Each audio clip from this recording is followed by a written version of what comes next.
qof kale waxa uu leeyahay assalaamu calaykum magacaygu waa Umu Manaal waxaan rabaa inaan sheekha weydiiyo waxa ay diinta ka qabto ilmo yar oo aan gaarin sanad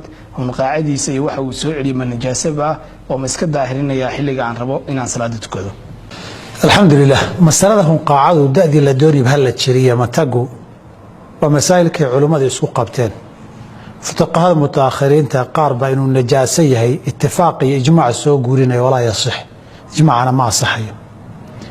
xilliga nabiga calayhi salaatu wasalaam dadka muslimiintu hooyooyin iyo caruur iyo matag iyo diliq iyo waa la lahaa asalka qaacidada sharciguna waxay ahayd oon hadal badan ka taagnayn الطهارة وي وحول بينه الظاهر يهي وي وحي عن دليل نجاسة لو هلين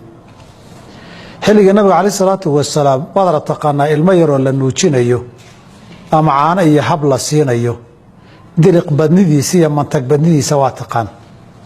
كعدي دوا لغا حدلي لكن ميلا كمانا ارق انت المم منطقيسي اما دلق قودي هلا اسكت دقية والنجاسة ميلا نصنة كمان ارق شيء قد واصل كي طهاراها marka labaadna uu yahay nooca la yiraahdo ma tacumu bihi albalwa wax in badan dhaco aad u soo noqnoqda marka saddexaadna wax la soo guuriyay oo nas iyo kitaab iyo sunna oo asalkii jabinaya uusan jirin asalku baqaa tahaarata way wasakhnimi iyo iska nadiifin iyo urta iyo baab kala way waxa kadii diifkiiba waa la iska nadiifiyaa oo qofku wasakhdaasi ma fiicna laakiin ma dalika nijaasa ma waxa ugu muhiimsanay fuqahada inta badan ee tiri waa najaasa daliishadeen baa wuxuu yahay wixii caloosha gala ee soo laabta waxa weeye waa najaasa yiraahdeen qaarkoodna waxay ku dareen hadduu mutaghayyir yahay oo isbedelo طيب qaacidada saasay bixinayaan lafteeda maxaa u daliila way su'aashu qaacidada lafteedan daliil lahayn qaacidada lafteedu daliil la cuskada ma laha xaakadii maskaxda ka soo baxday waxay yiraahdeen najaasa maaha iyo diifkii xaakadii ka soo baxday qofku uu xaakoodayna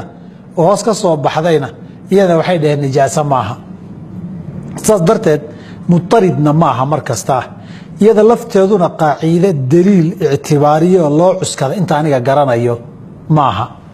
mar haday sidaas tahay laba arrimood baan kusoo gabagabayn lahaa wax daliil oo cad iyo xujo la taaban karo asalkii tahaarada looga guuro oo lagu nijaasay yani garan maayo laakiin masalada culimo badan maadaama ay qabaan waajib way dhihi maayo laakiin waxa wanaagsan inaad iska dhaqdo oo qaacidada yahay al-khuruuj min al-khilaaf mustahab khilaafka in laga fogaado way wanaagsan tahay billahi tawfiiq